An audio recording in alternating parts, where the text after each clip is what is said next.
Oke, Nur Ridwan. Saya minta tanggapan saudara ya mengenai pendidikan di keluarga, pendidikan anak di keluarga ya. Itu apabila anak itu mungkin agak susah dididik atau apa dan sebagainya, bagaimana mensiasati pendidikan itu? Keadaan. Silakan. Anak itu jika sudah dididik, susah dididik ya Pak? Ya. Gimana? Kalau menurut pendapat saya sendiri, kalau anak itu susah dididik, yaitu dengan membuat suatu kayak lomba gitu Pak. Membuat suatu kayak semacam lomba gitu Pak. Misalnya anak itu maunya mau apa nih, mau handphone atau enggak mau barang-barang yang lain dia sukai, tapi harus ada targetnya gitu. Misalnya, ya kamu bisa saya belikan ini, akan tetapi kamu harus mengerjakan ini dulu, bisa nggak dia, sanggup nggak? Kan kalau itu kan demi kemauan dia sendiri, jadi dia tuh jadi bisa diatur gitu Pak, kalau menurut saya gitu. Ya. Tapi hati-hati ya kalau menjanjikan sesuatu kepada anak ya. Iya Pak. Jangan sampai anak itu dikecewakan. Iya Pak. Jangan sampai Siapa? anak itu minta macam-macam, misalnya minta HP yang hebat, yang apa gitu. Sekarang kemampuan orang tua bagaimana kira-kira? Bisa nggak? Tolong dilihat di situ.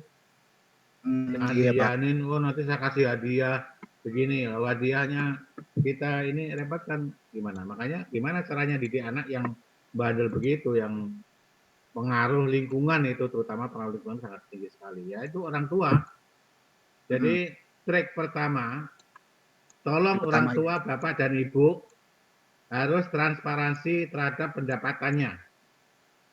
Ya, misalnya nak, ibu sekian, bapak sekian, jumlahnya hanya 8 juta untuk biaya ini sekian, biaya sekolah sekian, biaya apa dan sebagainya, sehingga sisanya itu tinggal 500 nak. Itu. Jadi supaya anak itu tahu. Karena anak itu maunya minta apa bisa. Apalagi kalau janjikan hadiah ya, hati-hati ya. Kalau sampai hadiah itu nggak diberikan atau mengecewakan anak, itu anak udah nggak percaya itu. Hati-hati. Hadiah itu yang sesuai dengan kemampuan orang tua. Ya, jangan sampai terlalu memberatkan itu yang kurang baik. Ya. Oh iya Pak. Iya Pak. Jadi tolong hati-hati, jangan sampai orang tua terlibat. Makanya tolong transparansi pendapatan kepada anaknya. Itu. Saya yakin anak itu akan ngerti kok kalau ini kita terus terang gitu. Ya. Oh iya Pak. Oke, selanjutnya Bu Jalia Mayasari. Jalia Mayasari ada? Nah, Bu Jalia, saya minta tanggapan kepada Ibu bagaimana mendidik anak itu di sekolah, kan Bu Jalia kan guru tuh. Jadi di sekolah itu misalnya ada masalah, bagaimana caranya? Atau misalnya anak itu tidur mulu di belakang, bagaimana trik-triknya supaya itu supaya tidak ini ya elegan lah dan sebagainya gitu. Tolong silakan.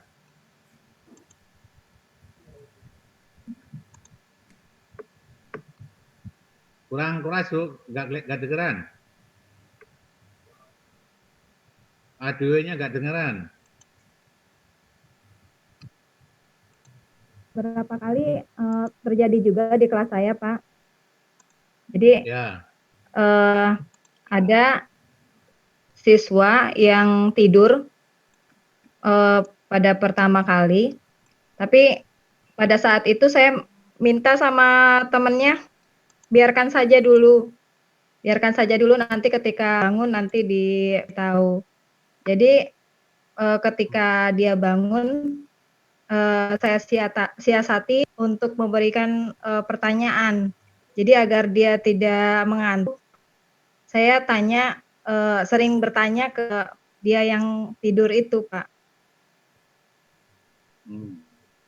Ya. Jadi agar Terus, awas terus matanya. Oh gitu. Itu aja, cuma Iya, Pak. trik lain itu aja. Oke, saya kasih tahu trik ya. Bagaimana kalau anak itu diajar oleh guru di belakang, terutama di pojok biasanya itu tidur gitu. Tolong hati-hati, jangan ditegur. Kalau ditegur nanti takut dibully oleh teman-temannya, ya. Itu tolong nih sebagai guru harus bijaksana, ya. Iya, Pak. Bagaimana caranya supaya anak itu bisa sadar? Guru sambil ngomong, sambil menjelaskan kepada siswanya, sambil deketin anak itu, ya. Anak itu langsung mungkin dijawil atau dicubit dikit begitu, kan dia bangun.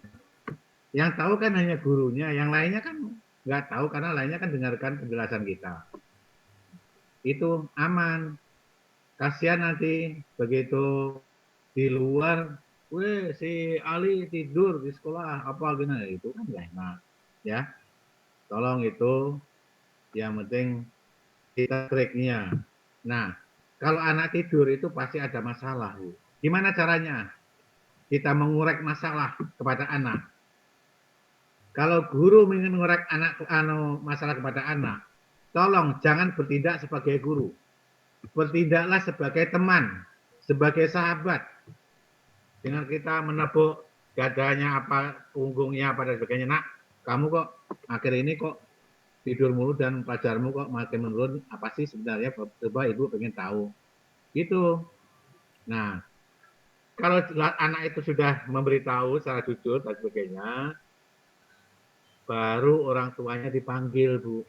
Ya, orang tuanya dipanggil, kasih tahu. Jangan sekali-kali manggil orang tuanya sebelum masalah dari anak itu kita belum tahu. Karena pada prinsipnya orang tua itu pasti akan melindungi, akan menutupi kejelekan anak. Pasti itu, ya. Makanya dengan apa itu tadi setelah anak, mungkin anak itu sering disuruh bantu apa sampai larut malam apa dan sebagainya. Tolong kasih tahu, Bu, tolong anak itu biar ngerjain sekolahnya, kegiatannya, PR-nya dan sebagainya. Tolong jangan terlalu di suruh kerja yang berat-berat dan sebagainya. Itu aja. Ya, itu trik bagaimana supaya kalau anak itu supaya nggak malu nantinya di luar sekolah, tidak dibully oleh teman-temannya. Itu trik Bu ya, tolong itu bagus ini. Iya, Jadi Pak. anak, Baik, Pak. jadi lainnya nggak tahu, tapi ibu yang tahu. Nah itu harus di ini. Banyak sekali juga misalnya ya kalau guru katalah SMP, SMA, nah, mahasiswa apalagi. Hati-hati, anak tanya itu ada dua macam. Pertama, memang dia tidak tahu. Yang kedua, dia tuh pengen mengetes gurunya, kira-kira bisa nggak? Hati-hati itu. Jadi makanya kalau tolong, kalau misalnya guru tidak tahu jawaban itu, ya usahakan pede aja.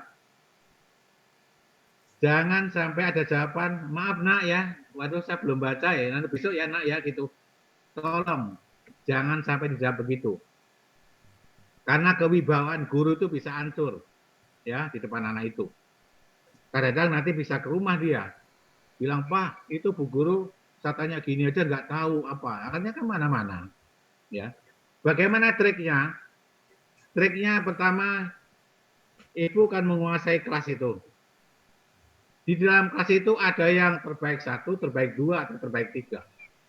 Tolong, yang pinter juara itu dipanggil aja. Misalnya, siapa si Usman atau apa, Usman, ini temanmu ngomong begini-gini, tanggapanmu gimana? Nah, kira-kira begitu. Udah, terserah dia tanggapannya. Terus nanti mungkin Ali apa minimal dua atau tiga.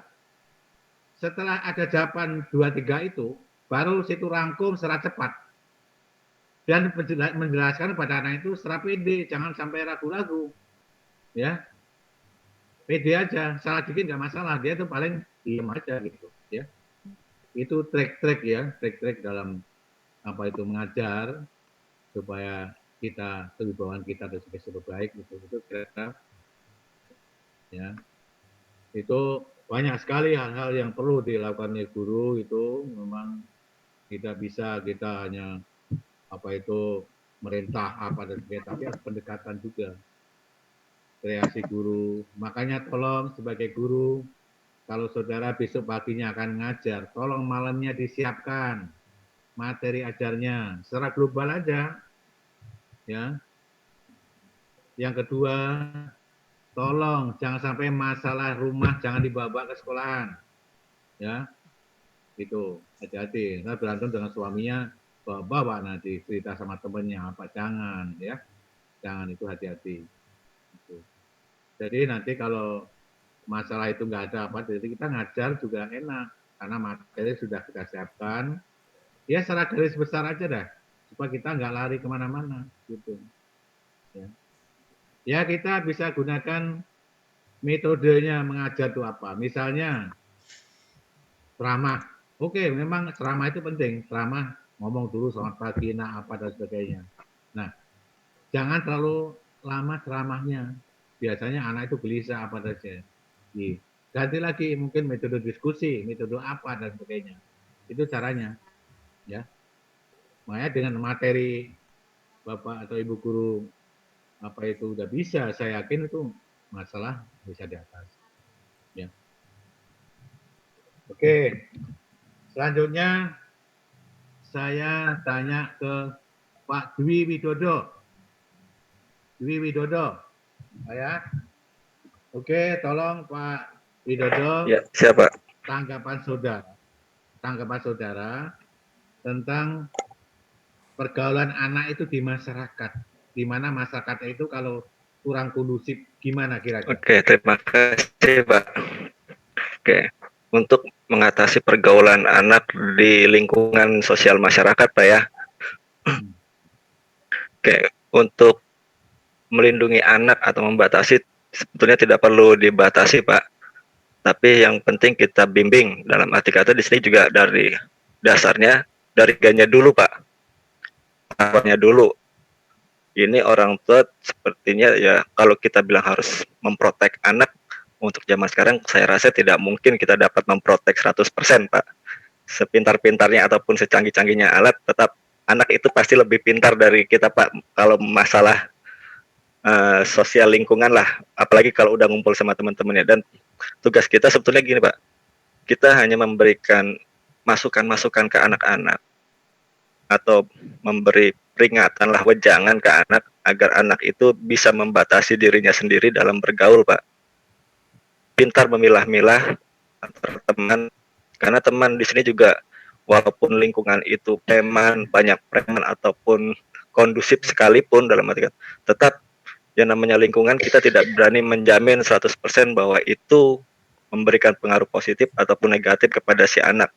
Jadi yang kita bekali di sini adalah si anak agar dapat menyaring dalam pergaulannya, kita memberikan bekal agar si anak itu pintar menyaring, memilah-milih lingkungan mana yang condong bisa dimasuki oleh dia ataupun mungkin harus dihindari oleh dia. Jadi di sini basicnya adalah orang tua yang berperan serta Pak ini memberikan pondasi atau dasar-dasar, tidak membatasi tapi hanya memberikan warning jika kamu memilih A maka akan berakibat seperti ini.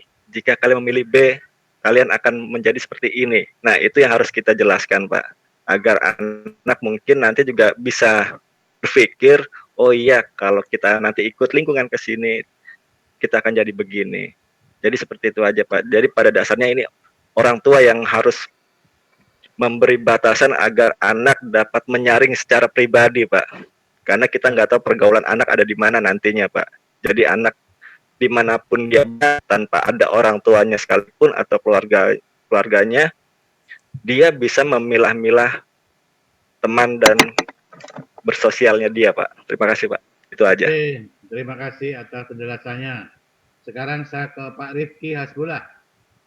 Ada? Ya, hadir Pak. Oke, Pak Rifki Hasbullah. Coba tolong saya minta pendapat saudara, tanggapan saudara. Bagaimana kalau pergaulan anak yang baik usia sekolah? Misalnya anak SMP itu harus bergaulnya gimana, SMP harus gimana di dalam masyarakat terutama. Ya. Oke, silakan, Pak. Oke, baik, Pak. Kaitannya tentang masalah anak yang baik ya, Pak. Tentunya pada dasarnya semua anak itu baik, Pak. Cuma tinggal pengolahannya, pendidikannya, didiknya seperti apa dalam sebuah keluarga, karena peranan ketiga elemen ini sangat penting, Pak. Khususnya kebetulan saya di SMK, Pak. SMK di sana ada ada artinya prakerin yang mana dituntut di sana attitude-nya, Pak. Saya di sekolahan tentunya attitude itu lebih diutamakan dibanding yang lainnya, karena kebutuhan di masyarakat tentunya attitude yang baik dari seorang murid sangat diperhatikan seperti itu. Nah, kaitannya tentang anak yang baik, baik itu dari segi dari segi emosionalnya, dari segi spirit emosionalnya, tentunya yang kami tanamkan adalah bagaimana caranya si siswa tersebut bisa berbuat baik untuk dirinya sendiri, Pak.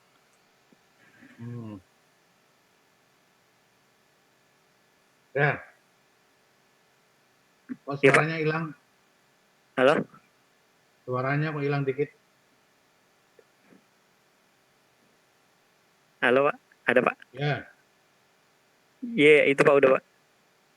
Oh, udah.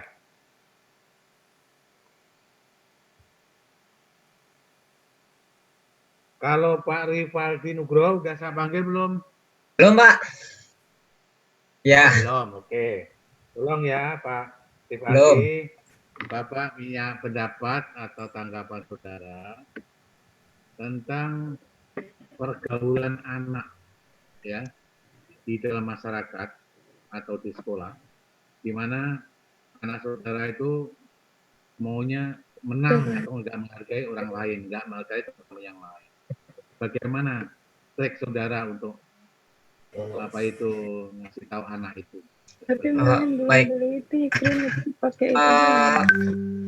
Pada dasarnya ini terkait dengan ini ya, moral atau karakter dari si anak. Jadi ini bermula lagi ketika pendidikan di peranan orang tua dalam pendidikan karakter anak. Dari sana, bila kita sudah mengajarkan bahwa ada saatnya kita menang dan ada saatnya kita kalah gitu, termasuk ada saatnya kita tidak terpenuhi apa yang kita inginkan gitu. Kita mengajarkan hal itu pada saat dimana dari peranan keluarga kita ajarkan itu. Bila pengajaran itu baik, tentunya akan berpengaruh ketika anak-anak ini bersosialisasi di masyarakat maupun di sekolahnya, sehingga mereka tentu sudah akan paham bahwa ada saatnya saya menang, ada saatnya saya kalah, dan di situ juga tentunya mereka sudah paham ya akan hal sportivitas gitu di dalam sebuah permainan bersama teman-temannya itu gitu. Tapi kalau misalkan kondisinya adalah dia belum paham, ini menjadi tantangan tersendiri bagi orang tua.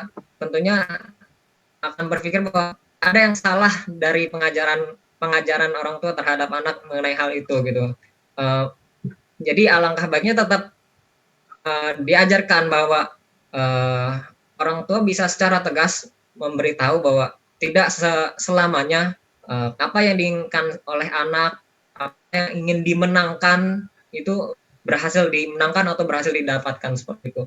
Jadi karena sudah ibaratnya kalau sudah cukup, misalkan sudah cukup dewasa gitu anaknya, entah di tingkat SMP atau SMA, itu sudah cukup sulit ya. Jadi sehingga ya hanya bisa melalui peringatan-peringatan, kalau menurut saya sih seperti itu, Pak. Oke, cukup. Coba. Coba Pak, ada Pak Faisal. Oh iya Pak. Iya Pak. Pak Faisal kok foto, Iya Pak. kok fotonya nggak ada? Ada Pak. Udah Nah, ada. tolong kasih foto dong. Iya Pak. Ya. Tolong Pak Faisal, Iya Pak. Bapak minta pendapat dari untuk mendidik anak khususnya kalau di dalam masyarakat, terutama masalah pergaulannya. Apakah anak itu, katalah anak Pak Faisal itu SMP, bisa nggak bergaul dengan anak SMA, bisa bergaul dengan mahasiswa, atau bergaul dengan anak kecil? Itu bagaimana?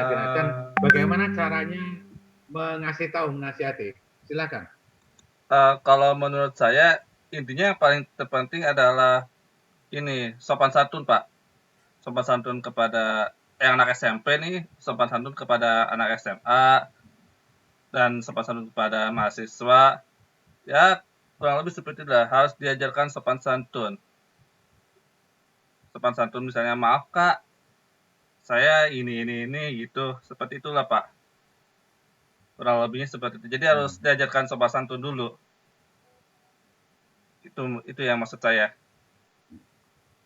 Yang kedua, ya ada itu aja Pak. Yang saya tahu itu aja. Ada itu aja. Ya. Oke. Sekarang Bapak tambahi ya. Oke Pak. Kalau mendidik anak, katalah masih anak TK, SD, SMP mungkin masih kelas 1 2, itu Anda boleh ngasih tahu bisa ini setelah inilah ya. Iya. Jadi nggak usah ini, artinya keras lah, istilahnya ngomong keras lah begitu.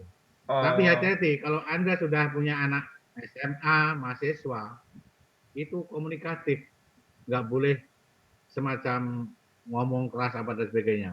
Misalnya anak SMA atau mahasiswa, itu anak perempuan khususnya, bilang, nak, kamu jangan sering pulang malam nak, boleh ganti pacar apa, kalau nanti ada apa-apa gimana, siapa yang malu nak, saya bilang gitu.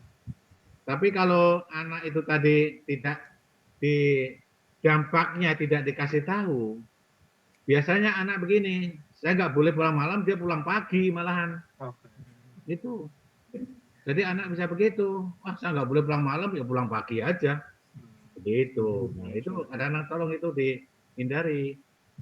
Makanya kalau anak SMA atau mahasiswa, nah kamu jangan sering ganti pacar, pulang malam, dan sebagainya. Kalau nanti kejadian, misalnya maaf aja, kalau kamu sampai hamil, muda, hamil, siapa yang bertanggung jawab? Siapa yang malu? Orang tuamu malu. Kamu belum nikah kok sudah hamil, dan sebagainya. Begitu. Jadi dampak kegiatan itu harus dikasih tahu.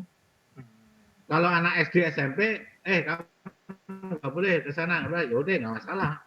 Tapi kalau anak SMP, SMA, mahasiswa harus diberitahu dampak kegiatan itu. Jadi orang tua nggak usah rahasia-rahasiaan, kasih tahu aja dampaknya nanti gini-gini dan sebagainya. Ya terutama memang anak itu tergantung kepada sehari-harinya orang tua. Ya, misalnya, mohon maaf, bapak ibu ya orang tuanya, jangan sekali-kali ngomong keras di depan anak. Tolong itu hindari itu. Ngomong keras aja nggak boleh, apalagi berantem di depan anak. Ya, itu nggak boleh. Ya, jangan sekali-kali membandingkan anak satu dengan yang lain, di mana anak tiga-tiganya atau duanya itu ada. Wah itu si Ali, kakaknya itu ini. Padahal anak itu ada, itu nggak boleh. Ya, secara psikologis itu nanti anak satunya bisa anaknya bisa ini malu apa dan sebagainya. Ya, tolong ngasih tahu anak itu, membandingkan anak boleh, tapi kalau anak yang pinter itu mungkin nggak ada di situ. Tuh kakakmu itu, tolong ikut ini gimana supaya pinter apa, begitu caranya. Ya, jangan membedakan apa itu kepada anak, misalnya sering memuji, sering apa dan sebagainya, atau sering anak itu sering ditolak permintaannya apa, tolong harus sama-sama ya. Itu biasanya keadilan anak itu di situ. Dan juga kalau Anda ngasih hadiah, tolong jangan sampai tidak diberi, sudah janji ngasih hadiah, jangan nggak kasih hadiah. Itu anak itu akan sakit hati dan marah sekali itu, ya. Ya kasih hadiah ya sesuai dengan anu kita ya, dengan anu kita, jangan sampai di macam-macam lah, HP yang bagus sampai kita pinjam-pinjam, jangan. Kalau tadi anak sudah dikasih tahu apa itu pendapatan orang tua, Bapak Ibu, saya yakin anak itu pasti akan mau ya ngelakuin hal itu. Jadi itulah kira-kira mendidik anak itu ya gampang-gampang susah lah ya, tergantung kepada pergaulan atau tergantung kepada adat kebiasaan bapak ibunya, ya. Bapak ibunya dan sebagainya gitu. Misalnya tolong bapaknya, nah ini udah jam 6 belajar, bapaknya malah di kamar nyetel TV malah, suaranya kelihatan, itu nggak boleh. Kalau belajar, kalau boleh tungguin sebentar gitu, gimana, mana yang ini, sering tanyain, nah gimana perkembangan tadi ada PR-nya, bisa nggak, jadi biarpun orang tua nggak ini, tadi sering menanyakan begitu, anak itu, wah kalau itu Bapak Ibu sering memperhatikan saya begitu ya. Itu kira-kira. Ya. Ini semua sudah keluarga semua toh? Saya belum, Pak. Saya belum. Belum berkeluarga. Waduh. Belum. Pak Faisal yang belum? Belum. Oh, belum. Aduh, umur berapa sekarang? 26 tahun, Pak. Laki-laki ya, standar perkawinan itu 25-30. Ya. Perempuan 20-25. Itu standarnya. Kenapa? Kita nanti melihat kalau situ mau pensiun, anak udah gede-gede. Tapi kalau beda 30, tolong cepat-cepat aja lah. Kan di Unindra banyak sekali, tinggal lihat Sawang Sinawang, Tosok. Kan Unindra kan banyak mahasiswa itu. Unindra juga banyak yang masih single-single. Betul, Pak. Makanya sering saya ngasih Betul, tahu Pak. Betul, Pak. Betul, Pak. Iya. Ya, sambil ya tengok sambil inilah gitu. Sambil menyelam minum air ya, Pak. Gitu. Iya, Pak. Iya, Betul, Pak. Sebagai kelas ya, kalau karyawan, yang Pak. sudah, yang belum keluarga, kalau yang sudah ya jangan, satu aja cukup lah ya. Iya, satu, Pak. Satu, Pak. Iya. Ya, Pak Ardi. Ya, Pak. Ada mungkin yang mau disampaikan ini. Oke, Pak. Terkait dengan topik ya, Pak ya. Ya, ya. Ya, baik. Jadi kalau menurut saya bahwa 3 pilar pendidikan ini itu semuanya saling mempunyai peranan sangat penting, semuanya penting. Pilar-pilar ini memberikan pendidikan yang berbeda dengan porsi yang berbeda pula. Jadi ketika di keluarga mereka mendapat bimbingan yang bagus, mereka pun biasanya akan baik di sekolahan.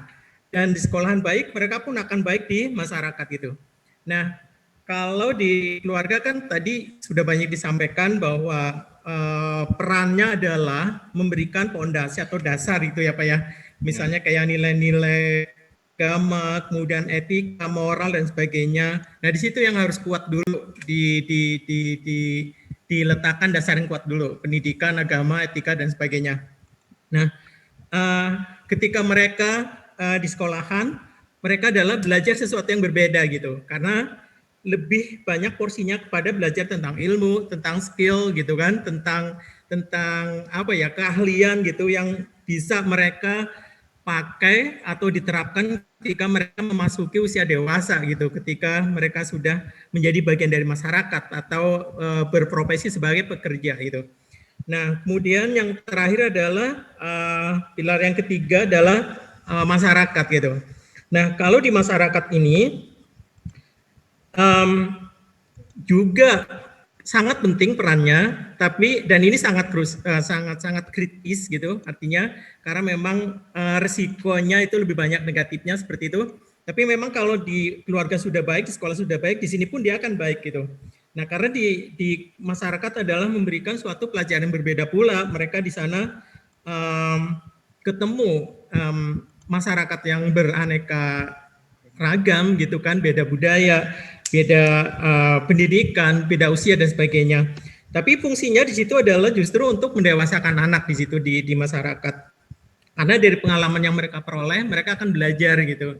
Oh ternyata budaya si A seperti ini, si B seperti ini dan sebagainya. Dan di situ dia bisa mempelajari mana yang baik, mana yang tidak, yang mereka akhirnya membentuk seperti apa karakter yang mereka punya gitu. Jadi ketiganya punya peran sangat penting. Kalau di yang pertama baik di level keluarga, maka akan baik di sekolahan dan akan baik pula di masyarakat. Ya kurang lebih seperti itu Pak yang bisa saya sampaikan. Terima kasih. Ya.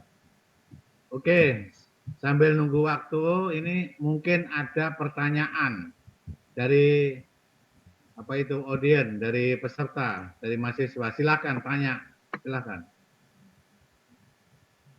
Silakan, ayo tanya. Ayo. Bentar lagi Bapak Ibu kan MPD loh. Namanya MPD itu harus berani ngomong, berani tampil, berani tanya. Itu saya harapkan begitu. Jangan hanya diam. Ayo. Banyak pertanyaan sebenarnya banyak. Ayo. Jangan malu-malu. Ya, silakan ayo. Ya. Ya, Bu Dewi, Sulianti, silakan. Keluarga itu kan pendidikan dasar ya bagi anak ya. Kita menanamkan pendidikan dasar bagi anak gitu ya. Madrasah pertama anak lah istilahnya. Nah, ada tidak sih Pak perbedaan peranan antara ayah dan ibu gitu? Apa perbedaan mendasar peranan ayah dan ibu dalam pendidikan anak? Oh, gitu. Oke. Jadi mestinya ini bapak ibunya harus bisa mengambil posisi masing-masing, dibagilah misalnya anak yang SD, SMP udah ibu aja lah, yang SMP, SMA itu bapak misalnya begitu, silakan aja. Jadi ada pembagian kegiatan itu supaya agak ringan, jangan semua dibebankan ke ibu semua, itu juga nggak baik ya. Itu. Jadi cara menjelaskan kepada anak itu kita harus hati-hati, kita nggak boleh menyalahkan guru, nggak boleh menyalahkan siapa, kita yang penting bikin netral aja, ya supaya anak itu nggak penuh apa dan sebagainya ya. Jadi terutama tingkah laku orang tua di rumah tangga ya, itu yang paling mendasar sekali. Tadi seperti tadi yang kasar aja, nggak boleh ngomong kasar depan anak, nggak boleh berantem depan anak dan sebagainya. Itu aja yang aneh. Terus tolong anak juga dikasih kewajiban tanggung jawab mulai dari SD lah, SD kelas 2 kelas 3 itu kasih tanggung jawab, terutama tanggung jawab belajar ya. Kedua tanggung jawab, nah kalau kamu habis bangun tidur tolong rapikan apa itu tempat tidurnya, bukan rapinya tapi supaya anak itu punya tanggung jawab itu. Begitu juga habis makan yang tingkat apa itu SD, SMP. Nah, kalau kamu habis makan, tolong gelas sama piring dicuci sendiri. Biarpun itu ada pembantu. Ya, jangan apa itu ngarepin pembantu dan sebagainya ya. Itu. Jadi harus begitu dan orang tua harus memberikan ini. Dan juga sebagai suami, misalnya baru pulang kerja sudah teriak, Bu, mana ini minum saya, ini saya pulang, itu nggak boleh ya. Tolong itu hati-hati. Minum ambil sendiri, nggak apa-apa. Kenapa sih harus ngeliain ibu? Ibu di rumah itu bukan main capeknya ya. Capeknya bukan main. Jangan dianggap apa itu. Nah, saudara ingin kerja enak. Di jalan sudah dapat apa itu, lihat anak-anak orang-orang cantik apa dan sebagainya ya. Itu. Tapi di rumah gitu. Tapi tolong biarpun ibu di rumah ya, jadi kalau suaminya kira-kira jam 4 pulang, tolonglah mandi dulu pakai inilah, jangan pakai daster yang kumuh gitu, yang rapi lah, supaya suaminya itu wah istrinya cantik begitu ya. Tolong itu diperhatikan, dikasih tahu lah supaya enggak jenuh gitu. Ya. Ya memang semua itu tergantung kepada ini keluarga itu. Pak Suwardi. Ya Pak. Ini waktu tinggal 2 menit. Mungkin Iya. ada lagi yang disampaikan. Sudah Pak, cukup Pak. Sudah cukup Sudah. ya. Iya. Cukup. Jadi nanti masalah UTS nanti apa itu 2 minggu lagi nanti tolong pelajari bab 1 sampai bab 6 lah. Ya. Iya, baik. Untuk UTS ya. Nanti kita inilah. Kenapa? Ada tanya? Tidak, Pak. Tidak, Pak. Oh, udah ya. Oke, ini waktunya tinggal 1 menit ini soalnya ini tinggal ini. Jadi tolong belajar baik-baik. Dibaca itu bab 1 sampai 6 kalau mau baca, kalau nggak mau ya silakan. Soalnya udah gede begini Bapak nggak mau nyuruh baca ini enggak mau baca. Betul. Enggak, itu saudara. Itu kira-kira ya. Ya. Yang penting nanti lihat dari hasil UTS-nya, UAS-nya gimana. Pak. Oke, saya kira saat ini mungkin karena waktunya udah cukup. Mungkin minggu depan kita ini jangan lupa mungkin kelompok kemarin yang tadi nggak bisa tampil minggu Pak, depan siap, Pak. tampil ya kelompok Siap, Pak. 4 jangan salah ya. Siap, Pak. Tolong kasih tahu. Ya, saya kira mohon maaf kalau Bapak ada kesalahan-kesalahan dan sebagainya gitu. Dan terima kasih. Kami ucapkan Assalamualaikum warahmatullahi wabarakatuh. Waalaikumsalam warahmatullahi wabarakatuh. Terima kasih, Pak. Ya, sama-sama. Pak.